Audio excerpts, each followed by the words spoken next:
Ferme les yeux un instant. Écoute ce qui vit derrière le bruit. Il y a dans l'air des murmures que l'on ne capte pas avec l'oreille, des vibrations qui ne se montrent qu'à celui qui ralentit. Peut-être les as-tu déjà senties, dans un souffle suspendu, dans le regard d'un inconnu, dans une lumière qui change sans raison. Elle ne se crie pas. Elle se dépose, comme une plume dans la paume. Et si tu apprenais à les reconnaître? Ce voyage n'est pas une fuite. C'est un retour. Une descente douce vers ce qui, en toi, c'est déjà. Pas besoin d'outils compliqués, seulement d'une présence plus vaste, d'un regard qui s'ouvre à ce qui semblait invisible. Car derrière chaque geste, chaque instant, se cache un fil secret qui relie tout. Ce fil, aujourd'hui, nous allons l'effleurer. Il y a un instant avant tout commencement. Un battement suspendu, presque imperceptible, où rien n'est encore dit, où tout est encore possible. C'est là que commence l'éveil silencieux, dans ce creux entre deux respirations, dans cet espace qui précède la parole et qui porte déjà tout son sens. Tu as peut-être ressenti ce moment au réveil, avant que la mémoire de la journée ne se déverse sur toi. Juste avant que les pensées s'installent, il y a cette clarté douce, comme une lumière qui n'éblouit pas mais révèle. C'est un territoire fragile, il disparaît dès qu'on veut le saisir. L'éveil silencieux n'est pas un état spectaculaire. Il ne se manifeste pas en éclat grandiose, mais en nuances. Un frisson qui n'a pas de cause. Une sensation d'alignement soudain. Comme si quelque chose en toi, sans effort, se mettait à vibrer à l'unisson du monde. Pour l'approcher, il faut cesser de courir. Pas seulement physiquement, mais intérieurement. On ne s'y invite pas par force. On s'y rend en retirant peu à peu les couches de bruit. Un geste simple aide. S'asseoir, fermer les yeux, écouter non pas pour entendre mais pour sentir. Il n'y a pas de technique stricte, seulement une disposition. Offrir à ce silence la possibilité d'exister. C'est un peu comme tendre la main dans l'obscurité pour voir si quelque chose vient s'y poser. Et parfois, ça arrive. Pas tous les jours. Pas toujours quand on l'espère. Mais quand ce silence se dépose, il ouvre une porte. Ce qui se trouve derrière n'est pas une idée nouvelle, mais un souvenir ancien. Celui de ton lien naturel avec le monde, avant que les couches de distraction ne s'empilent. Vivre cet éveil, c'est redécouvrir qu'avant les mots, il y a la présence. Avant l'explication, il y a l'évidence. Et dans cet espace, aucune peur ne peut s'installer, car rien n'y est encore figé. Avec le temps, tu reconnaîtras ces moments et tu sauras glisser comme on rentre chez soi. Cela ne demandera plus d'effort, juste un accord. Tu comprendras que cet éveil silencieux n'est pas une parenthèse, mais la toile de fond sur laquelle toute ta vie est peinte. C'est là que nous commençons. Dans ce rien qui contient tout. Dans ce souffle avant le premier mot. Dans ce regard intérieur qui, doucement, s'ouvre et dit « Je suis prêt ». Écouter est un verbe que l'on croit connaître. Pourtant, ce que la plupart appellent écouter n'est souvent qu'attendre son tour de parler. L'art dont il est question ici est d'une autre nature. Il ne s'agit pas de tendre l'oreille vers les sons, mais d'ouvrir son être à ce qui circule derrière eux. Il existe un langage discret, fait de micro-gestes, de silence, de respiration, d'inflexions presque imperceptibles. Le percevoir, c'est se décaler de la surface pour plonger dans la profondeur de ce qui est là, maintenant. Commence par toi-même.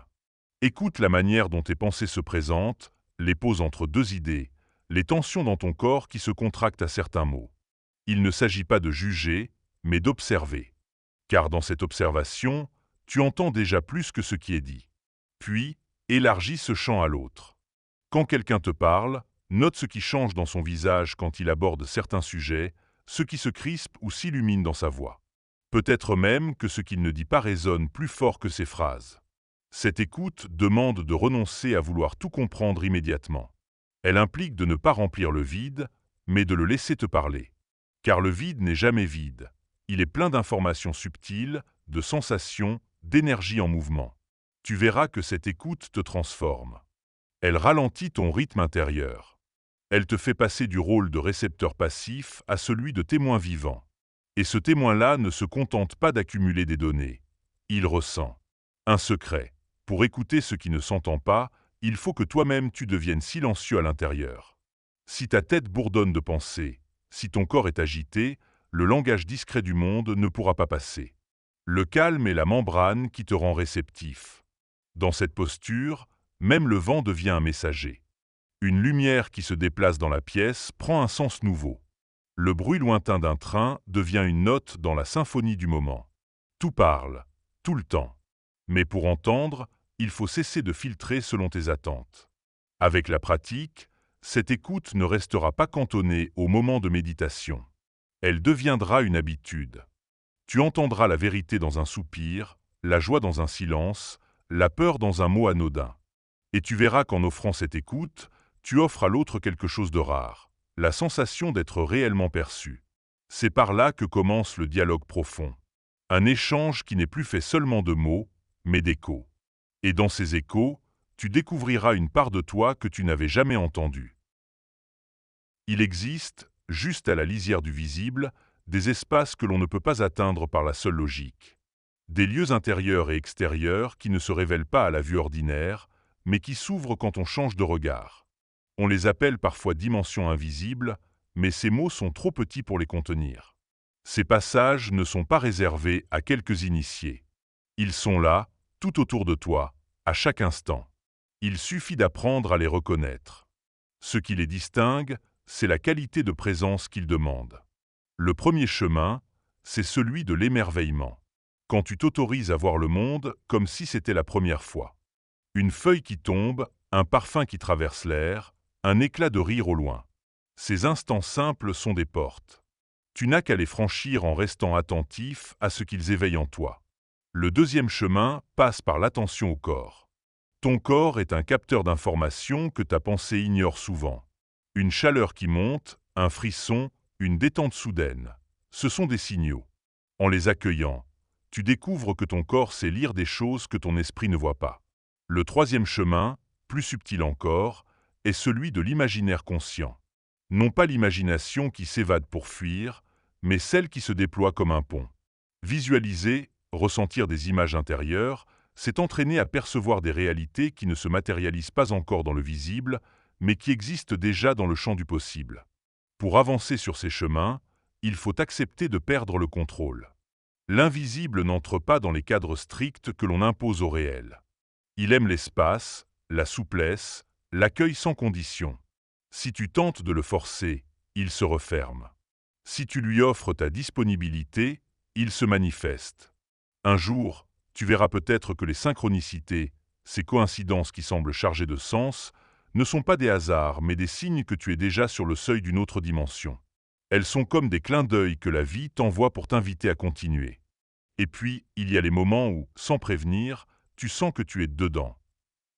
Les sons, les couleurs, les sensations semblent plus denses, plus riches. Comme si une membrane invisible s'était dissoute et que tu étais soudain immergé dans une réalité plus vaste. Ce n'est pas un autre monde. C'est le même, mais vu avec un autre sens. Ces chemins sont multiples, mais ils mènent tous au même endroit. Un état d'ouverture où la séparation entre le visible et l'invisible s'efface. Et là, tout devient possible. Le souffle est là depuis toujours. Fidèle, discret, continu. Il accompagne chaque instant de ta vie, que tu y prêtes attention ou non. Pourtant, dans son mouvement simple, il recèle un secret. Il est le lien direct entre ton monde intérieur et le monde extérieur. Inspire. Sens l'air qui entre, frais, vivant. Expire. Sens la chaleur qui sort, le relâchement qui suit. Ce va-et-vient, tu le connais depuis ton premier instant sur Terre, et il ne s'interrompra qu'au dernier. Mais que se passe-t-il si tu le regardes autrement? Le souffle est un messager. Chaque inspiration est une ouverture au monde. Chaque expiration est un don de toi au monde. Entre les deux, il y a un espace, minuscule mais infini, où le temps semble suspendu. Cet espace, c'est une porte. En prenant conscience de ce rythme, tu découvres que tu peux l'harmoniser. Quand tu respires rapidement et superficiellement, ton corps et ton esprit se contractent. Quand tu respires lentement et profondément, ils s'ouvrent, se détendent, s'accordent. Cette pratique n'exige aucun lieu sacré, aucun accessoire. Tu peux la vivre dans un bus, dans une file d'attente ou allongé dans ton lit. Il suffit d'amener ton attention là où, d'ordinaire, elle ne va pas. Le souffle est aussi un miroir. Il reflète ton état intérieur. Observe-le dans les moments de stress. Il se raccourcit, se bloque. Dans les instants de paix, il s'élargit, se prolonge. Apprendre à l'écouter, c'est apprendre à te lire toi-même. Et si tu veux aller plus loin, tu peux inverser ce lien. Utiliser le souffle pour influencer ton état. Allonger doucement l'expiration, par exemple, apaise le système nerveux. Accélérer un peu l'inspiration, au contraire, réveille l'énergie. C'est un dialogue constant entre ce qui se passe en toi et ce que tu choisis de nourrir. Certains disent que le souffle est le fil invisible qui relie l'âme au corps. Quand tu respires consciemment, tu tisses ce lien plus fort. Tu ne fais plus qu'habiter ton corps, tu y es pleinement présent. Et dans cette présence, quelque chose change dans ta perception du monde. L'air que tu inspires n'est plus seulement un gaz invisible, il devient une caresse, un échange, une mémoire portée par le vent. L'air que tu expires ne se perd pas, il rejoint le grand cycle qui relie tout ce qui vit. En comprenant cela, tu vois que respirer n'est pas juste survivre, c'est participer. Chaque souffle est une prière silencieuse, un mouvement de vie qui unit l'intérieur et l'extérieur. Et ce lien, tu peux l'honorer à chaque instant. Marcher vers soi-même est une aventure. On s'imagine souvent que ce chemin sera une ligne claire, un sentier balisé vers plus de paix. Mais très vite, on découvre qu'il est parsemé de mirages, de détours, de zones d'ombre. La première illusion, c'est celle du but final. Beaucoup cherchent un point d'arrivée, une illumination permanente qui effacerait tous les doutes. Mais l'expérience montre que le chemin intérieur est vivant, il ne se termine pas. Chaque étape en ouvre une autre. Se croire arrivé, c'est déjà s'arrêter de marcher. La deuxième illusion est celle des signes spectaculaires. Attendre des visions éclatantes ou des révélations grandioses, c'est oublier que le vrai travail se joue souvent dans les nuances. L'invisible aime se cacher dans l'ordinaire. Parfois, le changement le plus profond ne fait aucun bruit. Viennent ensuite les détours créés par l'ego spirituel. Lorsque tu commences à percevoir plus finement, il est facile de se croire au-dessus ou plus avancé. Ce piège est subtil. Il enferme dans une image de soi au lieu de libérer. Le véritable chemin n'ajoute pas des titres ou des rôles, il enlève les masques. Il y a aussi les fausses urgences. Vouloir tout comprendre, tout guérir, tout transformer maintenant. Ce rythme effréné est incompatible avec la profondeur. Le chemin intérieur se déploie au rythme de l'âme, pas au rythme de l'impatience. Et puis, il y a les zones d'ombre que l'on préférerait éviter. Ces parties de soi que l'on juge, que l'on cache, que l'on tient à distance. Pourtant, ce sont souvent elles qui détiennent les clés les plus précieuses. Les contourner, c'est se condamner à tourner en rond. Les approcher avec douceur, c'est avancer. Il est important de comprendre que les détours ne sont pas des erreurs. Parfois, il faut se perdre pour voir autrement. Il faut emprunter un sentier qui ne mène nulle part pour reconnaître le vrai. L'essentiel est de rester à l'écoute, de sentir quand un chemin devient trop étroit, trop répétitif, et d'oser en changer. Sur cette route, la patience est un allié. Elle permet de rester ouvert même quand rien ne semble bouger. La curiosité est une autre force. Elle transforme chaque obstacle en terrain d'exploration. Et l'humilité, enfin, garde le cœur léger, même dans les moments de confusion. Car au fond, le chemin intérieur n'est pas une quête pour devenir autre chose. C'est un dépouillement, un retour à ce qui est là depuis toujours. Les illusions et les détours ne sont que des voiles à traverser pour retrouver la clarté. Et si tu apprends à marcher avec eux, sans les craindre, tu verras qu'ils font partie de la beauté du voyage. Il arrive un moment où les événements cessent d'être de simples coïncidences. Une phrase entendue par hasard, un objet retrouvé au bon moment, un inconnu qui te dit exactement ce qu'il fallait. Peu à peu, tu comprends que la vie parle. Pas avec des mots, mais avec des signes. Ce langage secret ne s'impose pas. Il se dévoile à ceux qui savent ralentir. Car il ne se cache pas dans les évidences, mais dans les correspondances discrètes. Il est fait de liens que seule une attention ouverte peut tisser. Au début, tu crois à des hasards amusants. Puis, à force de les remarquer, tu vois qu'ils forment une trame. Comme si chaque événement, même minuscule, était une note d'une mélodie plus vaste. Tu réalises alors que tu n'es pas simplement un spectateur, mais un interlocuteur de cette conversation invisible. Pour entrer dans ce dialogue, il faut se défaire du réflexe de tout expliquer par la logique immédiate. Ce n'est pas un appel à rejeter la raison, mais à lui offrir une partenaire, l'intuition. Quand une synchronicité te touche, demande-toi ce qu'elle éveille en toi avant de chercher à l'analyser. La vie parle souvent par répétition. Un mot revient dans plusieurs conversations, un symbole croise ton chemin sous différentes formes, une émotion particulière se manifeste dans des contextes variés. Ces récurrences sont comme des échos insistants, des invitations à regarder plus près. Mais il faut rester vigilant. Le langage secret n'est pas là pour confirmer nos croyances ou flatter notre ego. Il peut parfois déranger, bousculer, inviter à des changements inattendus. Il est vivant, donc imprévisible. Une bonne façon de l'accueillir est de le noter. Tenir un carnet où tu écris ces signes, ces instants de résonance, c'est comme dresser la carte d'un territoire invisible. En relisant, tu verras apparaître des motifs que tu n'avais pas perçus. Plus tu entres dans cette écoute, plus tu vois que ce langage est partout. Dans la météo qui semble accompagner ton humeur, dans les rencontres qui arrivent au moment juste, dans les obstacles qui t'obligent à changer de direction. Et plus tu l'honores, plus il s'affine. Au fond, ce dialogue est ancien. Peut-être que les anciens peuples vivaient ainsi en permanence, lisant les traces dans la terre, les mouvements des nuages, le chant des oiseaux comme autant de messages. Nous avons simplement oublié. Retrouver ce lien, c'est retrouver la sensation profonde d'appartenir à un tissu vivant. Ce n'est plus toi dans le monde, mais toi avec le monde. Et dans cette alliance silencieuse, chaque jour devient une page de ce grand livre que la vie écrit avec toi. La vision subtile n'est pas un éclair isolé, mais une flamme qu'il faut nourrir. On la croit parfois acquise après une expérience forte, mais sans attention, elle s'estompe. Comme un muscle, elle s'entretient par l'usage régulier. Ce qui maintient cette perception, ce ne sont pas de grands rituels quotidiens, mais une qualité de regard appliquée aux gestes simples. Observer la lumière du matin sur un mur, écouter le rythme de sa respiration dans le silence, sentir la texture d'un fruit avant de le manger. Chaque détail devient un point d'ancrage. Il ne s'agit pas de vivre dans une attention tendue, mais dans une présence souple. La vigilance subtile ne demande pas de concentration extrême. Elle ressemble à la façon dont on garde une mélodie en tête tout en faisant autre chose. Elle accompagne, discrètement. Pour entretenir ce lien, il est précieux de créer des pauses conscientes dans la journée. Elles n'ont pas besoin d'être longues, 1 minute suffit.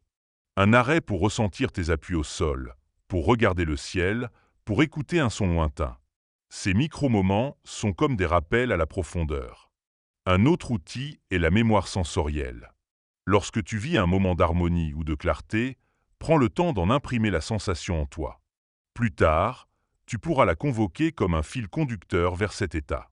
C'est une manière de te rebrancher rapidement à ta perception élargie. Entretenir la vision subtile, c'est aussi savoir la reposer. Parfois, il est bon de fermer les antennes, de se laisser simplement traverser par la vie sans chercher à tout lire. L'alternance entre ouverture et retrait préserve l'équilibre et évite la saturation. Il est normal que la perception fluctue. Certains jours, tout te semble limpide, d'autres, tout paraît voilé. L'important est de ne pas juger ces cycles. Comme les saisons, ils font partie du rythme naturel. L'hiver de la vision prépare souvent un printemps plus clair. Cette constance tranquille transforme peu à peu ta relation au monde. Tu cesses de chercher frénétiquement les moments spirituels pour voir que tout moment est déjà porteur d'enseignement. La frontière entre l'ordinaire et l'extraordinaire s'efface. Et lorsque tu vis ainsi, le subtil cesse d'être un état spécial pour devenir un fond permanent. Tu ne le mets pas en marche. Il est là, comme l'air que tu respires. Ce n'est plus une pratique, c'est une manière d'être. Alors, même au milieu des obligations, des bruits, des imprévus, tu gardes ce fil invisible. Et c'est lui qui, doucement, réenchante tes jours. La conscience n'est pas un bloc fixe. Elle est fluide, mouvante, comme un paysage qui se transforme selon la lumière et les saisons. Explorer ces territoires, c'est accepter que ce que tu es et ce que tu perçois ne soit jamais figé. Il y a les plaines familières, les états de veille ordinaires, où tu agis selon tes habitudes. Puis il y a les collines, où l'attention se fait plus fine, où chaque sensation prend du relief. Et il y a les vallées profondes, où l'intériorité t'absorbe, où le monde extérieur devient lointain, presque irréel. Parfois, sans prévenir, tu te trouves dans un état élargi. Tout semble plus vivant, plus net. D'autres fois, la conscience se rétracte, se resserre sur un détail ou une émotion. Ces mouvements ne sont pas des anomalies, mais des respirations naturelles de l'esprit. Explorer, c'est apprendre à naviguer entre ces états sans se perdre. C'est reconnaître que chacun a sa valeur. L'ordinaire nourrit l'équilibre, l'élargi offre la vision, le profond permet la régénération. Vouloir rester en permanence dans un état supérieur serait comme vouloir vivre toujours en plein été, épuisant et artificiel. Certaines pratiques peuvent t'aider à reconnaître et à stabiliser ces passages. La méditation, le rêve lucide, l'observation attentive de tes pensées sont comme des cartes qui t'aident à te situer. Elles ne fichent pas le territoire, mais t'offrent des repères. Il existe aussi des seuils plus subtils, ces instants où tu sens que ta perception bascule. Une inspiration plus profonde, un silence qui prend soudain de l'ampleur, une image intérieure qui surgit. Ces seuils sont des portes vers d'autres états de conscience. Les remarquer, c'est déjà commencer à les explorer. Mais attention, cette exploration n'est pas une collection de sensations. Elle n'a pas pour but de chasser les expériences intenses. Ce qui compte, c'est d'intégrer ce que chaque état t'apprend. L'important n'est pas la forme du paysage, mais ce que tu deviens en le traversant. Avec le temps, tu verras que la conscience est un espace multidimensionnel. Elle peut s'ouvrir sur des plans symboliques, se teinter d'émotions profondes, se déployer dans des visions ou se concentrer dans une pure clarté. Elle est un champ vivant, toujours en mouvement. Explorer ces territoires, c'est aussi reconnaître que tu en es l'habitant et le créateur. Ton regard façonne ce que tu vois. Ton état intérieur colore le monde. Et lorsque tu prends conscience de ce pouvoir, tu n'es plus seulement voyageur. Tu deviens aussi artisan de ta propre carte. Il y a un moment, dans le chemin intérieur, où ce qui t'avait paru vaste devient soudain familier. Comme si tu avais exploré une première chambre de ta maison intérieure et que, derrière un rideau, tu pressentais une autre porte. Ce passage, c'est le second seuil. Le franchir n'est pas une question de volonté brute. Ce seuil ne s'ouvre pas à la force.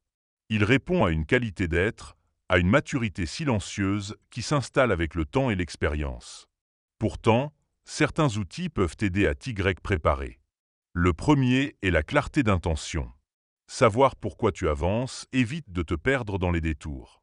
Il ne s'agit pas d'un objectif rigide, mais d'une direction intérieure, comme une étoile qui te guide dans la nuit. Le second est l'ancrage. Plus tu explores des états subtils, plus il est essentiel de garder un lien fort avec ton corps, tes gestes simples, tes relations. L'ancrage est la corde qui te permet de revenir sans te dissoudre dans l'immensité. Le troisième est l'écoute des signes. Avant un seuil important, la vie t'envoie souvent des indices. Rêves marquants, synchronicité, répétitions inhabituelles. Les remarquer, c'est commencer à te syntoniser avec le passage qui vient. Un autre outil puissant est le dépouillement. Le second seuil ne s'ouvre pas aux mains chargées. Il demande de laisser derrière toi certaines certitudes, attachements ou images de toi-même. Ce renoncement n'est pas une perte, mais une libération. Il y a aussi le courage de rester dans l'inconfort. Juste avant un passage, tout peut sembler incertain, instable. L'ancien ne fonctionne plus, le nouveau n'est pas encore clair. C'est un espace de gestation. Si tu l'acceptes, il devient fertile. La pratique régulière, qu'il s'agisse de méditation, d'écriture intuitive, de marche consciente, agit comme un entraînement discret. Elle renforce ton aptitude à rester centré même quand la perception se transforme. Et enfin, il y a la gratitude. Remercier pour ce que tu as déjà traversé crée un état intérieur propice à la suite. Le second seuil n'est pas une fuite vers plus, mais une ouverture vers mieux aligné. Lorsque tu franchis ce seuil, le monde peut sembler le même, mais il ne l'est plus. Les couleurs changent, les relations s'approfondissent, ton rapport au temps se transforme. Tu ne vis plus seulement dans la surface, mais dans la profondeur de chaque instant. Et ce franchissement, loin d'être la fin du voyage, devient une nouvelle naissance. Le monde ne se limite pas à ce que nos sens mesurent. Derrière les formes, il y a un langage ancien, fait d'images, de symboles, de signes qui nous parlent si nous savons les écouter. Ce dialogue n'est pas réservé aux poètes ou aux mystiques. Il est ouvert à quiconque accepte de ralentir et d'ouvrir son regard. Une image n'est pas seulement une représentation visuelle, c'est un pont. Elle relie le concret à l'invisible. Un oiseau qui traverse ton chemin, une couleur qui revient dans tes journées, une phrase lue par hasard. Tout cela peut devenir messager. Le premier pas est de reconnaître ces signes sans les forcer à signifier. Laisse-les d'abord exister. Observe ce qu'ils déclenchent en toi, les sensations, les souvenirs, les émotions qu'ils éveillent. Souvent, le sens se déploie non pas immédiatement, mais avec le temps. Il est important de comprendre que ce langage est personnel. Un même symbole ne parlera pas de la même manière à deux personnes. Un arbre au tronc brisé pourra évoquer la résilience pour l'un, la fragilité pour l'autre. Le dictionnaire universel des symboles n'existe pas vraiment. C'est ta vie qui en écrit les définitions. Pour nourrir ce dialogue, il est précieux de consigner tes rencontres avec ces images. Un carnet, un enregistrement audio, quelques notes sur ton téléphone. Peu importe le support, l'essentiel est de créer une mémoire vivante de ces échanges. Parfois, les signes apparaissent en série. 3 fois le même mot, la même couleur, le même animal en peu de temps. Ce n'est pas toujours un message clair, mais plutôt une invitation à l'attention. Comme si la vie te disait « Regarde ici, reste avec ça ». Ce dialogue peut aussi passer par les rêves. Les images qui y naissent échappent souvent aux lois de la logique, mais elles parlent la langue du cœur profond. Les noter dès le réveil et les relire plus tard permet de voir des liens qui échappent dans l'instant. Mais attention, dialoguer avec les signes du monde ne veut pas dire les surinterpréter. Chercher à tout prix une signification à chaque détail peut devenir une prison mentale. Ce langage a besoin d'espace pour respirer, et parfois un signe n'est là que pour la beauté de sa présence. En cultivant ce lien, tu verras que le monde devient plus vaste. Les murs parlent, les routes indiquent plus que des directions, les nuages deviennent des tableaux mouvants. Tu n'es plus un spectateur passif, mais un partenaire dans une conversation infinie. Et dans cette conversation, tu te découvres toi-même. Car les signes que le monde t'envoie sont souvent des reflets de ce que ton âme murmure déjà. Explorer ces mondes intérieurs est une aventure fascinante. On y rencontre des paysages de mémoire, des sensations inédites, des intuitions claires comme de l'eau. Mais il est facile, dans ces explorations, de se détacher de la terre ferme et de se perdre dans l'immatériel. Rester ancré ne signifie pas limiter son voyage. C'est au contraire lui donner une base solide, un point de retour sûr. Comme un plongeur qui ne coupe jamais la corde qui le relie à la surface. L'ancrage commence par le corps. Sentir le contact de ses pieds avec le sol, écouter sa respiration, percevoir le poids de son corps sur une chaise. Ce sont des gestes simples, mais ils agissent comme des ancres invisibles. La nature est un allié puissant. Marcher dans un bois, toucher un tronc, sentir l'odeur de la terre après la pluie. Ces expériences ramènent l'énergie au présent et rappellent que l'exploration intérieure est au service de la vie concrète, et non en rupture avec elle. Rester ancré, c'est aussi garder un lien avec ses responsabilités et ses relations. Continuer à honorer ses engagements, à préparer un repas, à écouter un ami. L'intériorité profonde ne demande pas l'isolement permanent, mais une capacité à intégrer ce que l'on vit dans le quotidien. Il est facile de confondre profondeur et fuite. Certains états intérieurs procurent un bien-être si intense qu'on peut vouloir y rester en permanence. Mais le véritable voyage inclut le retour. Ramener de la lumière depuis les profondeurs pour éclairer sa vie concrète, voilà la clé. Des rituels simples peuvent aider. Noter ses expériences après une méditation, bouger son corps après un temps immobile, boire un verre d'eau pour revenir. Ces gestes créent un pont entre les mondes. Rester ancré, c'est enfin cultiver l'humilité. Ne pas se prendre pour un être hors du monde parce que l'on a vu ou ressenti des choses rares. L'exploration intérieure n'est pas un titre, c'est un service, celui de mieux vivre et mieux relier. Et puis, il y a la joie. Rire, chanter, partager un repas sont des façons puissantes de s'ancrer. La spiritualité n'est pas faite pour flotter au-dessus de la vie, mais pour la goûter pleinement. Voyager au-dedans tout en restant ancré, c'est marcher avec un pied dans la profondeur et un autre dans l'ordinaire. C'est cette double présence qui donne sa force au chemin. Sans ancrage, le voyage devient fuite. Sans voyage, L'ancrage devient inertie. C'est entre ces deux pôles que naît l'équilibre, la liberté de plonger et la certitude de revenir. L'attention est un acte simple en apparence, mais elle devient puissante quand elle se fait profonde. La plupart du temps, notre attention saute d'une chose à l'autre, happée par 1000 sollicitations. Mais il existe une autre manière d'être attentif. Une présence dense, stable, presque palpable. Cette attention-là ne se contente pas d'observer la surface. Elle perçoit les mouvements subtils, les transitions, les nuances qui échappent à la précipitation. C'est comme plonger sous la surface d'un lac. Les reflets ne disparaissent pas, mais tu vois aussi ce qui se passe en profondeur. Pour la cultiver, il faut d'abord ralentir. Le monde extérieur n'a pas toujours besoin d'aller moins vite, mais toi, tu peux choisir ton rythme intérieur. Dans une conversation, au lieu de préparer ta réponse, laisse chaque mot de l'autre se déposer en toi. Dans la nature, reste immobile quelques instants et regarde comment tout continue à vivre autour de toi. L'attention profonde est indissociable de l'écoute. Écouter, ici, ne signifie pas seulement prêter l'oreille au son, mais recevoir pleinement ce qui est. Une personne qui parle, un souffle de vent, une sensation dans ton corps, tout peut devenir objet d'attention. Ce type de présence a un effet transformateur. Les choses, même les plus simples, prennent une intensité nouvelle.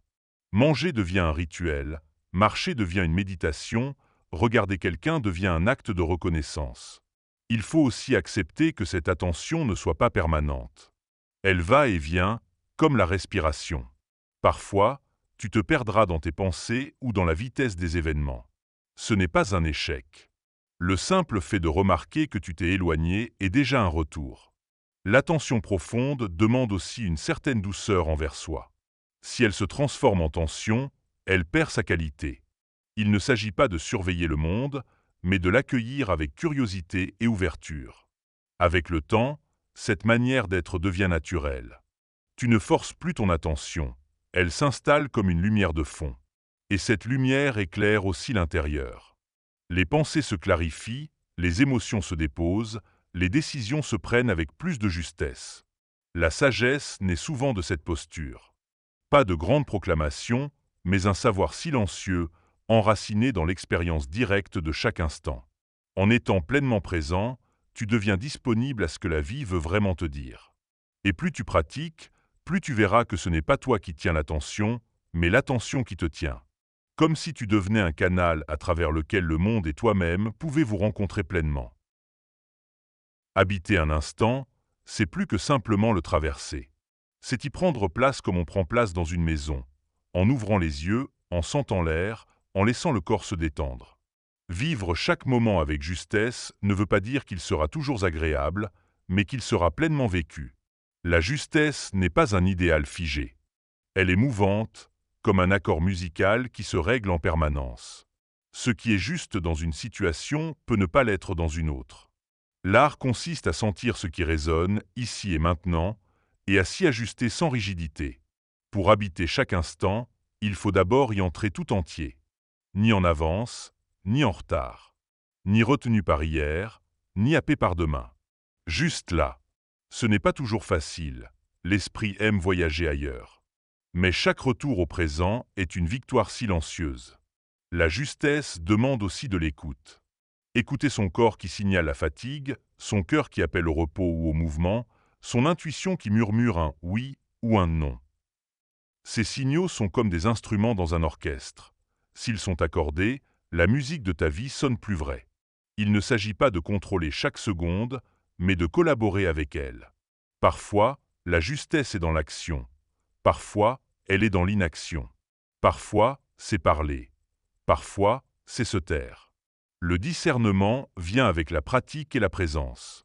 Habiter l'instant, c'est aussi accepter son impermanence. Savoir que rien ne reste figé rend chaque moment précieux. Ce café du matin, cette lumière particulière, cette conversation ne reviendront jamais exactement de la même façon. Les vivre pleinement, c'est leur rendre hommage. La gratitude est une alliée puissante dans cet article. Remercier mentalement pour les petites choses renforce la conscience que la vie, même dans ses aspects simples, est un cadeau. La justesse se nourrit de cette reconnaissance discrète. Et puis, Habiter chaque instant avec justesse, c'est aussi se permettre d'être humain. Certains jours, tu manqueras la note. Tu seras ailleurs, distrait, désaccordé. Mais là encore, le retour est toujours possible. La vie offre sans cesse une nouvelle mesure pour reprendre la mélodie.